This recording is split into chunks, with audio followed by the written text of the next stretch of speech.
Assalamualaikum warahmatullahi wabarakatuh. Halo teman-teman, kembali lagi dengan video presentasi kami dari kelompok 2, yang mana pada materi hari ini akan menjelaskan mengenai pemrosesan dan pengendalian produksi. Nah, sebelum kita memasuki materi, izinkan saya memperkenalkan anggota kelompok 2 terlebih dahulu ya. Yang pertama ada Arni Maharani, yang kedua Inaya Nur Amalia Kahari, yang ketiga Nur Afni Eka Agustina, yang keempat Nur Fadilah, dan yang terakhir ada Andi Faiza Az-Zahra. Nah, sekarang kita akan memasuki materi pertama pada pemrosesan dan pengendalian produksi, yaitu aktivitas dari fungsi logistik perusahaan, yang mana pada slide telah tercantum bahwa sistem informasi manajemen logistik merupakan sistem pengelolaan persediaan barang habis pakai yang dapat memberikan kemudahan dalam pengelolaan data dan informasi logistik, serta menyediakan data logistik yang akurat untuk keperluan perencanaan, kebutuhan barang, analisa, kebutuhan dan distribusi, serta membantu kelancaran pekerjaan di bidang logistik, khususnya dalam pembuatan laporan kebutuhan di perusahaan. Lalu, selain itu, perusahaan harus memiliki sistem untuk menangkap, mencatat, meringkas, dan melaporkan semua aktivitas konversinya. Dari kegiatan utama dalam proses ini meliputi perencanaan operasional yang mendukung strategi perusahaan, serta mengoptimalkan penggunaan karyawan, properti, dan persediaan yang diperlukan dalam operasi penggunaan catatan akuntansi keuangan. Untuk slide selanjutnya, di sini menjelaskan mengenai output, yang dimana output ini berguna pada proses fungsi logistik di perusahaan. Yang pertama, transaksi yang harus telah olah mencakup permintaan pembelian, pesanan, produksi, laporan penerimaan, tanda sediaan, permintaan pengangkutan, dan dokumen pengangkutan. Yang kedua, transaksi yang harus melalui proses pengelolaan mencakup permintaan pembelian, pesanan produksi, laporan penerimaan, tanda ketersediaan, dan dokumen pengangkutan. Yang ketiga, pengendalian operasional. Mengapa pengendalian operasional dianggap penting? Karena merupakan informasi ataupun daftar laporan seperti pembelian yang terdahulu. Yang keempat, informasi pengendalian untuk logistik terdiri dari perbandingan antara tingkat persediaan yang terencana, baik itu secara aktual maupun secara perputaran. Dan yang terakhir, perencanaan strategik melibatkan analisis distribusi baru, kebijakan baru yang akan berkaitan dengan penjualan, dan strategi make or buy. Informasi mengenai teknologi baru pun sangat diperlukan, sehingga pada poin IT sangat diperlukan untuk data logistik di perusahaan. Sistem pelaporan akuntansi dari fungsi logistik. Dua metode umum perencanaan produksi adalah Manufacturing Research Planning dan produksi ramping. Manufacturing Research Planning atau MRP2 adalah perpanjangan dari perencanaan sumber daya bahan baku yang berupaya untuk menyeimbangkan kapasitas produksi yang ada dengan kebutuhan bahan baku untuk memenuhi permintaan penjualan yang diperkirakan. Sistem MRP2 sering disebut sebagai push manufacturing karena barang yang diproduksi dalam ekspektasi dari permintaan pelanggan. Sama seperti MRP2 adalah perpanjangan dari sistem pengendalian persediaan MRP. Produksi ramping atau lean manufacturing memperpanjang prinsip-prinsip sistem persediaan atau just in time untuk seluruh proses produksi. Tujuan dari produksi ramping adalah meminimalkan atau mengeliminasi persediaan bahan baku, barang dalam proses, dan barang jadi. Produksi ramping sering disebut sebagai pull manufacturing karena barang yang diproduksi sebagai respon terhadap permintaan pelanggan. Baik MRP2 dan sistem produksi ramping merencanakan produksi di awal. Meskipun demikian, mereka berbeda dalam jangka waktu horizon perencanaan. Sistem MRP2 mungkin mengembangkan rencana produksinya sampai dengan 12 bulan di awal, sementara sistem produksi ramping menggunakan horizon perencanaan yang jauh lebih singkat. Dokumen kunci dan formulir. Informasi mengenai pesanan pelanggan, perkiraan penjualan, dan tingkat persediaan barang jadi digunakan untuk menentukan tingkat produksi. Hasilnya adalah Master Production Schedule atau MPS atau jadwal induk produksi yang menentukan seberapa banyak tiap-tiap produk untuk diproduksi selama periode perencanaan dan ketika produksi tersebut harus terjadi. Aktivitas perencanaan dan penjadwalan menghasilkan 3 dokumen lain, yaitu pesanan produksi, permintaan bahan baku, dan kartu pemindahan. Pesanan produksi yaitu mengotorisasi pembuatan dalam kuantitas yang telah ditentukan pada sebuah produk tertentu. Pesanan produksi tersebut mencantumkan operasi yang perlu dijalankan, kuantitas yang akan diproduksi, dan lokasi di mana produk jadi harus dikirimkan. Ia juga mengumpulkan data mengenai masing-masing aktivitas tersebut. Yang kedua yaitu permintaan bahan baku. Mengotorisasi penghapusan kuantitas yang diperlukan bahan baku dari ruang penyimpanan ke lokasi pabrik di mana bahan baku tersebut akan digunakan.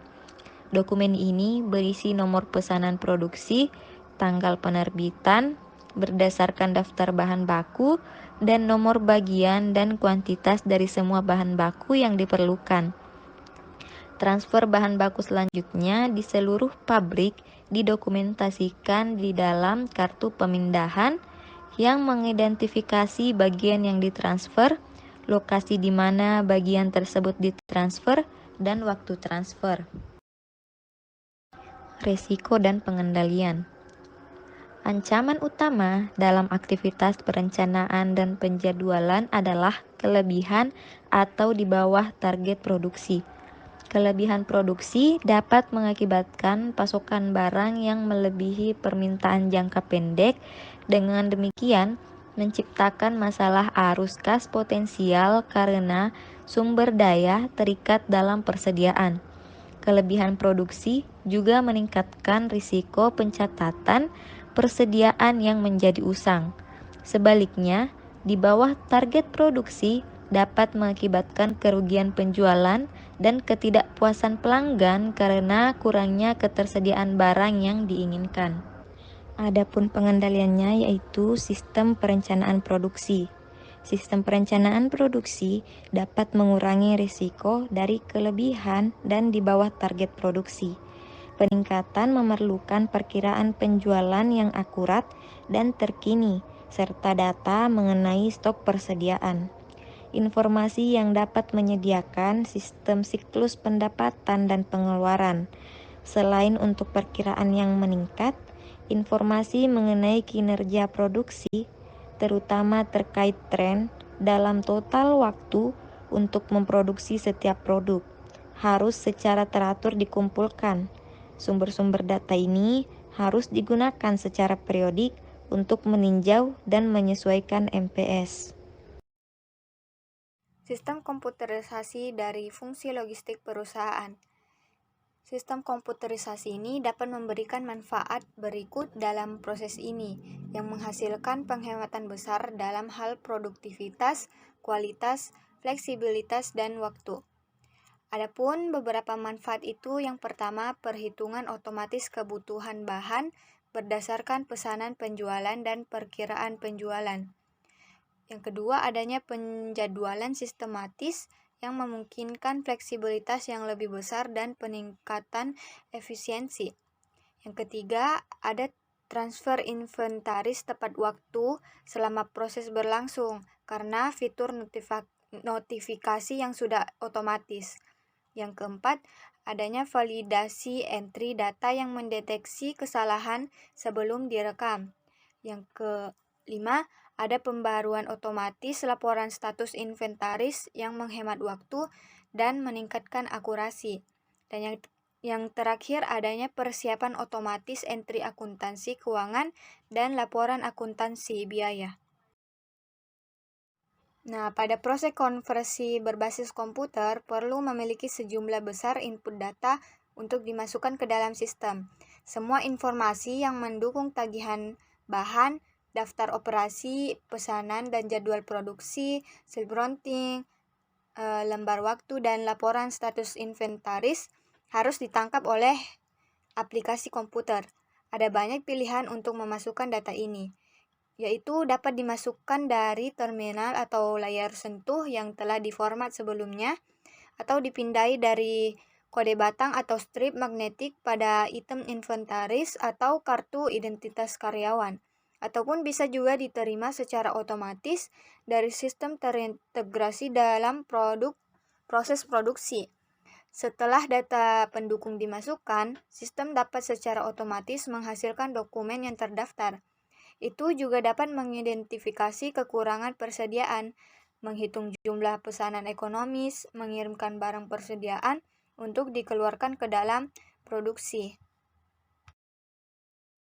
Adapun tren tambahan dalam sistem komputer yang meningkatkan proses konversi sebagai berikut.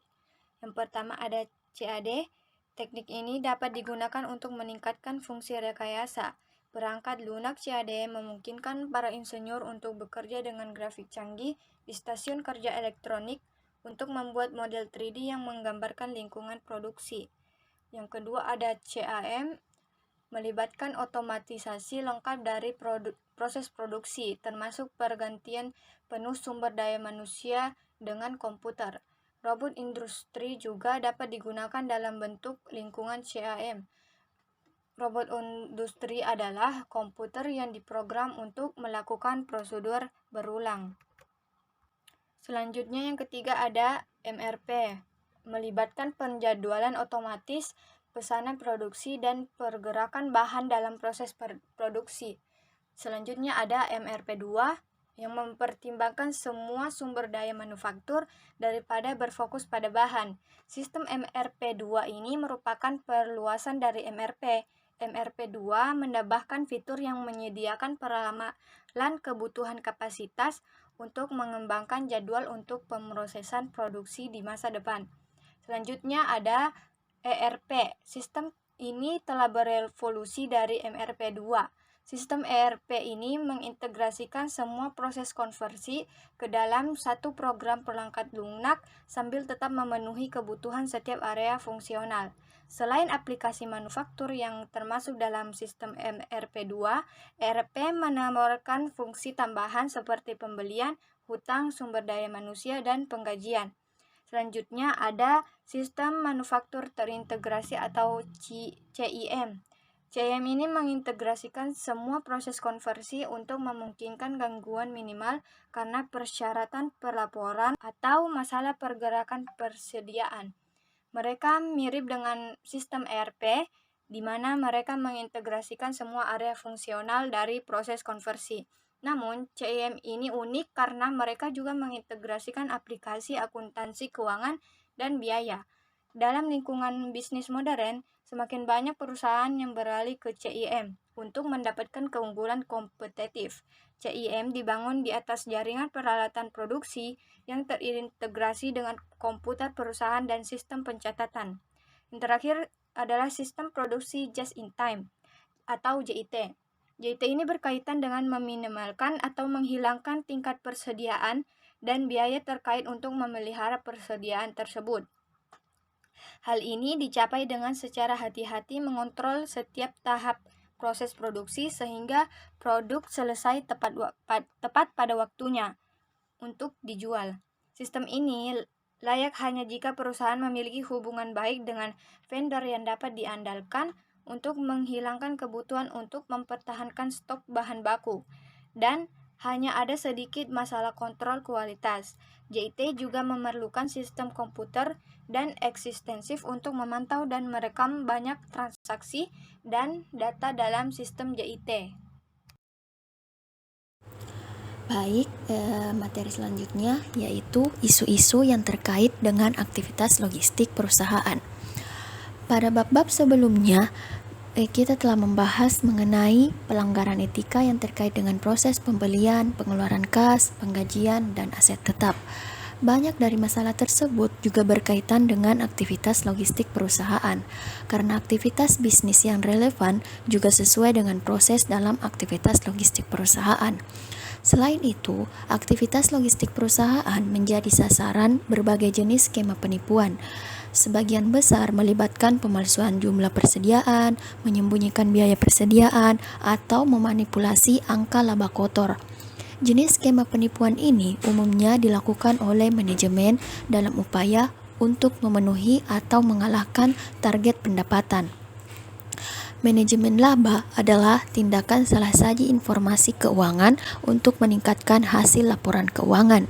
Salah satu metode yang digunakan oleh manajer untuk meningkatkan laba kotor adalah dengan menawarkan potongan harga kepada pelanggan. Meskipun banyak perusahaan menawarkan potongan harga, mungkin ada masalah dengan skenario ini jika tujuan manajemen adalah untuk meningkatkan pendapatan secara artifisial. Teknik manajemen laba lain di mana manajer mengotorisasi produksi persediaan yang berlebihan. Ini adalah metode permainan sistem dengan memanipulasi jumlah persediaan melalui penggunaan teknik biaya penyerapan. Biaya penyerapan melibatkan penyertaan biaya variabel dan biaya tetap dalam menentukan biaya per unit untuk persediaan akhir dan harga pokok penjualan. Jadi, kalkulasi biaya absorpsi menyediakan transfer biaya produksi tetap ke neraca melalui akun persediaan pada periode ketika persediaan dijual. Akuntan dapat memanfaatkan sistem ini dengan memproduksi persediaan secara berlebihan. Ketika jumlah persediaan yang diproduksi melebihi kebutuhan perusahaan untuk mendukung pesanan penjualan, tingkat persediaan barang jadi meningkat. Semakin banyak unit persediaan yang ada, semakin besar pula proporsi biaya tetap yang akan dialokasikan ke neraca. Jika tingkat persediaan normal telah dipertahankan, proporsi yang lebih besar dari biaya tetap akan dialokasikan ke harga pokok penjualan dan dilaporkan pada laporan laba rugi sebagai pengurang dari penjualan. Selanjutnya yaitu tata kelola di dalam siklus produksi. Tata kelola perusahaan mencakup pengawasan manajemen, pengendalian dan kepatuhan internal, pengelolaan keuangan, dan perilaku etis.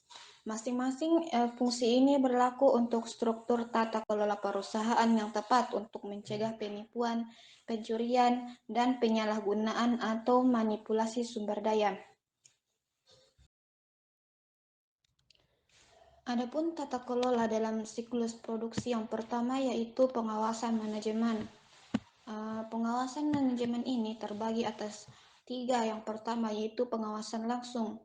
Ialah pengawasan yang dilakukan secara langsung oleh pimpinan, yaitu dengan memeriksa pekerjaan yang dilaksanakan oleh para bawahannya, apakah hasilnya sesuai dengan rencana atau tidak. Adapun kelebihan dari pengawasan langsung yang pertama, terjadinya kontak langsung antara atasan dan bawahan, sehingga akan memperdekat jarak hubungan keduanya. Yang kedua, memberi kepuasan bagi bawahan karena atas perhatian atasannya. Yang ketiga, dapat menampung sumbangan pikiran atau ide dari bawahan dan berguna untuk kebijakan selanjutnya. Adapun kekurangan dari pengawasan ini yang pertama, waktu dari manajer banyak yang tersita sehingga akan mengurangi waktu untuk pekerjaan lainnya. Yang kedua, inisiatif bawahan menjadi kurang karena mereka akan merasa diawasi terus-menerus oleh atasannya. Yang ketiga, biaya semakin besar dikarenakan ongkos perjalanan semakin bertambah. Adapun pengawasan dari manajemen ini dapat dilakukan dengan inspeksi langsung, observasi di tempat, dan laporan di tempat. Yang kedua yaitu pengawasan tidak langsung. Dapat berupa kata-kata atau statistik yang menggambarkan kemajuan yang dicapai, baik lisan maupun tulisan. Adapun keburukan dari pengawasan secara tidak langsung ini yang pertama, yang dilaporkan itu kebanyakan yang baik saja. Yang kedua, laporan kurang objektif. Dan yang ketiga, ada kecenderungan untuk menyenangkan atasan saja. Adapun yang ketiga dari pengawasan manajemen yaitu pengawasan berdasarkan pengecualian, yaitu pengawasan yang ditujukan untuk menangani khusus penyimpangan yang luar biasa.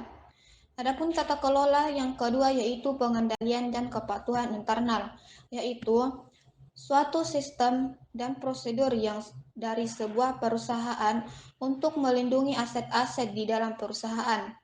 Hal ini juga digunakan untuk memastikan kepatuhan terhadap kebijakan dan peraturan yang berlaku. Yang dimaksud dari pengendalian internal adalah seluruh data dari suatu bagian akan otomatis diperiksa oleh bagian lain di suatu perusahaan. Selanjutnya yaitu pengelolaan keuangan. Tujuan dari pengelolaan keuangan ini bertujuan untuk mengolah keuangan perusahaan agar dapat meminimalisir adanya masalah di masa depan. Karena itu, dengan mengelola keuangan secara baik, maka suatu perusahaan juga akan dengan mudah mencapai kesuksesan di masa depan. Selanjutnya yaitu perilaku etis. Perilaku etis terbukti dapat memberikan manfaat yang besar terhadap suatu perusahaan. Di antaranya, perilaku etis dapat menghemat sumber daya yang dimiliki manajemen dan perusahaan secara keseluruhan. Perilaku etis dapat menjadi sarana yang efektif untuk mengkoordinasikan kegiatan tim secara efektif. Perilaku etis dapat meningkatkan kemampuan perusahaan untuk merekrut dan mempertahankan karyawan dengan kualitas performance yang baik. Perilaku etis dapat mempertahankan stabilitas kinerja perusahaan. Perilaku etis juga dapat membantu kemampuan perusahaan untuk bertahan dan beradaptasi terhadap perubahan lingkungan. Nah, itulah tadi hasil pemaparan video materi dari kelompok kami. Semoga apa yang kami sampaikan melalui video ini dapat bermanfaat bagi audiens semua, dan diharapkan teman-teman bisa mengambil pelajaran yang banyak ya dari materi ini. Sekian dan terima kasih. Saya ucapkan wabillahi taufiq wal hidayah. Assalamualaikum warahmatullahi wabarakatuh. Dah.